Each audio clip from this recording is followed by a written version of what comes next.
Here's a little poem to help you understand us country folks a little better, alright?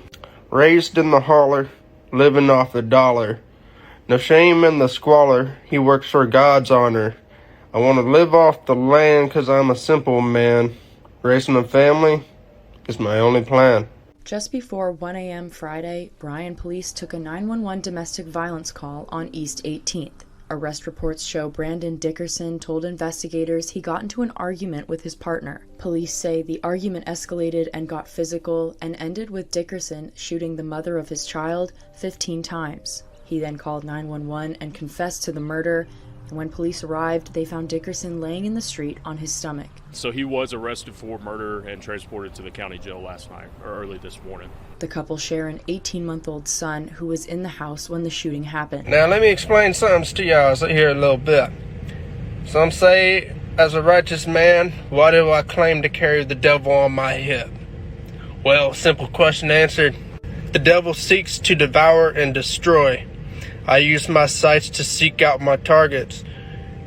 So when I squeeze that trigger, that round goes in a straight line, and at the end of that line, it will devour and destroy whatever it hits. But don't forget, I got that angel by my side. Bryan, Texas, a town where Southern charm meets deep-seated madness, and no one embodied that madness quite like Brandon Dickerson. 23-year-old Alexis Walls wanted a simple life, love, family, and stability. She wasn't chasing big city dreams or corporate success. She just wanted to be a wife, a mother, and loved the right way. She thought she had found that in Brandon, a man who hid his insanity behind the Bible and promises of forever. At first, he seemed charming, funny, and God-fearing until the mask started to slip. His odd behavior wasn't cute, it was unsettling. Maybe not KKK crazy, but definitely cuckoo crazy.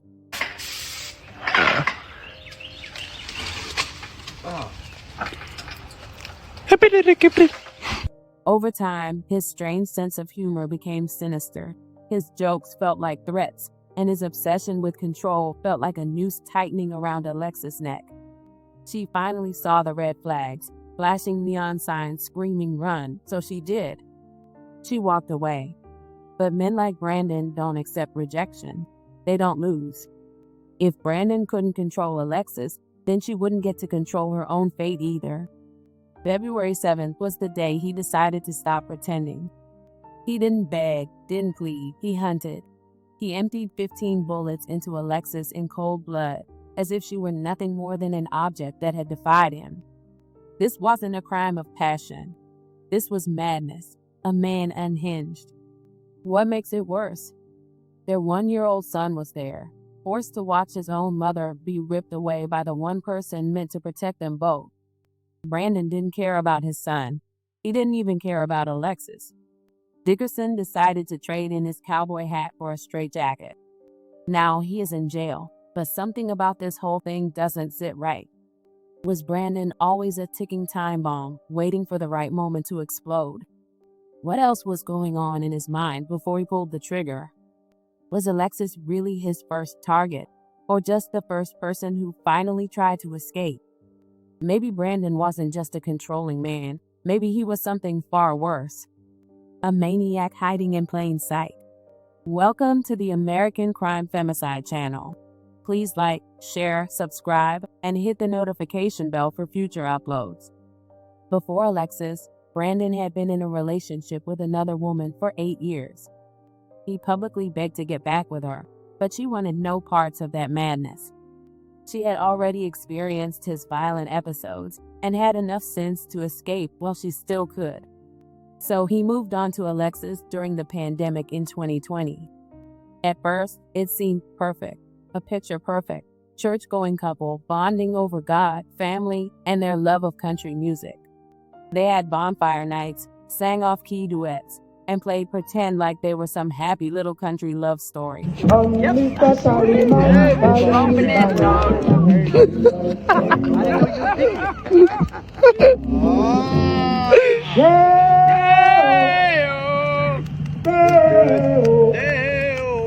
it, Harry.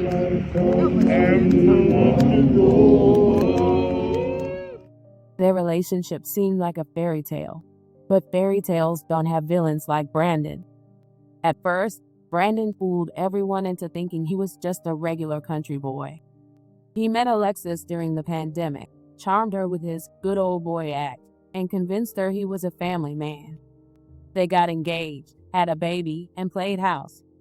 But behind closed doors, Brandon was spiraling into madness faster than a rodeo bull out the gate.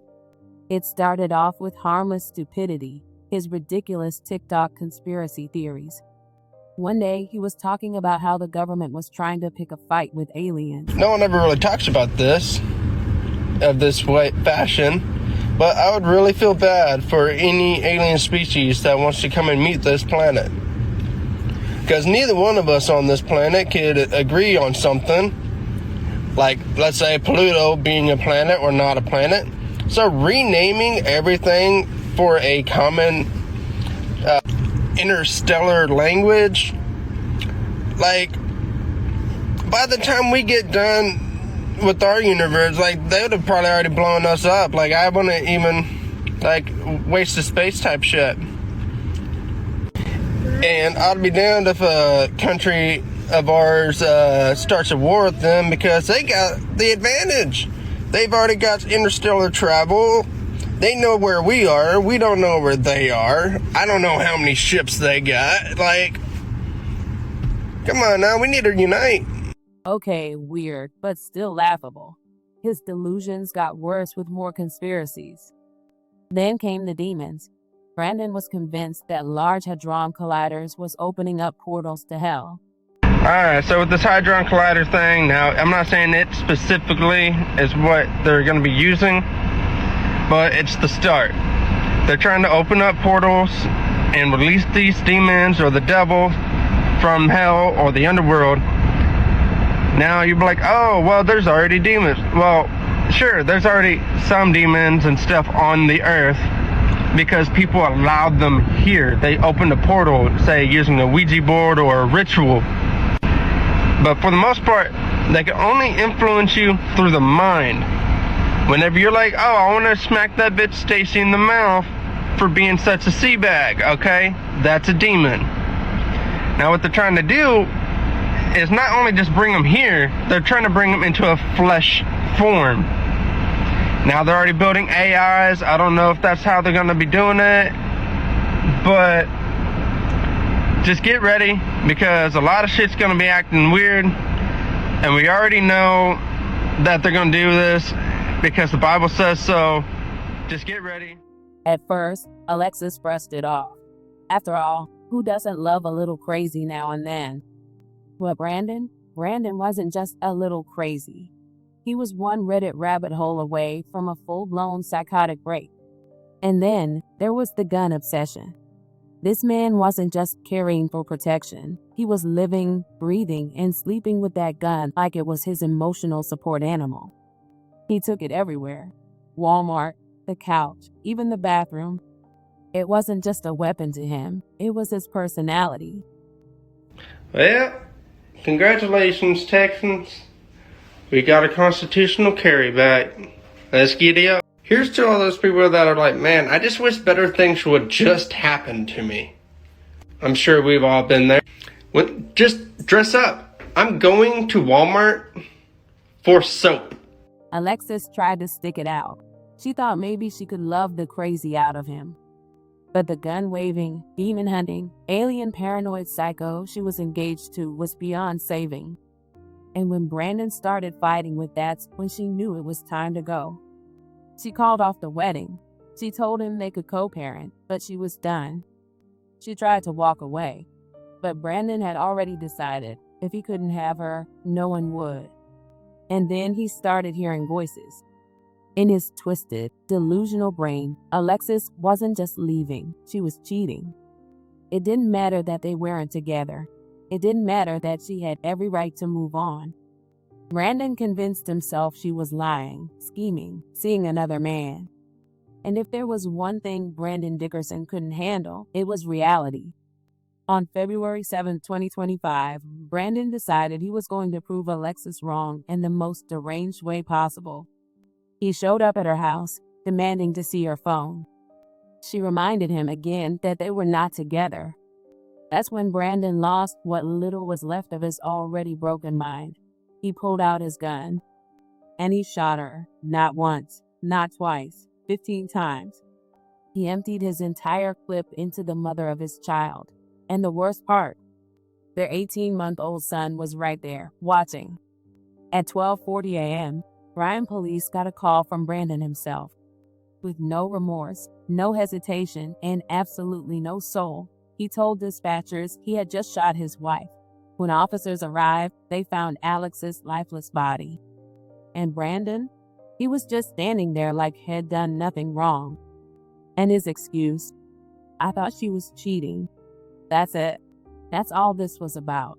Not that she hurt him. Not that she threatened him. Just that his fragile little ego couldn't handle being left. Bryan man has been arrested and charged with murder. Bryan police officers responded to the 500 block of East 18th Street early Friday morning after receiving a 911 call from a man reporting he shot and killed his wife. Officers arrived on the scene, made contact with the man, and detained him. A woman was found inside the residence who was dead from apparent gunshot wounds. The suspect has been identified as 29-year-old Brandon Dickerson, while the victim has been identified as Alexis Walls of Bryan. Dickerson is now in the Brazos County Jail with bond set at $250,000. And then came the gaslighting. Suddenly, people online started playing detective. Was Alexis pushing him too far? Was this political? Was it really her fault? People shifting blame onto Alexis. Let's be clear. Brandon was the problem. Even Alexis' own friends and family confirmed that she had moved on, and Brandon was spiraling into full-blown insanity. A woman claiming to be Alexis' best friend went out of her way to shut down the rumors, making it clear that Brandon was obsessed and dangerous. But peace was never in the cards for Alexis, not with a lunatic like Brandon breathing down her neck. Now, Dickerson sits in jail, charged with murder. If convicted, he could face the death penalty. But even if he does, it won't bring Alexis back. Her parents, who once dreamed of watching her walk down the aisle, raise her son, and build a beautiful life, are now planning a funeral. And for what? Because Brandon's warped little brain told him she was cheating? Because his gun felt more like a best friend than an actual person? Or maybe, just maybe, Brandon always knew Alexis was never supposed to leave alive. Maybe Wall's biggest mistake wasn't leaving him. Maybe it was believing she ever could. May Alexis Walls rest in peace.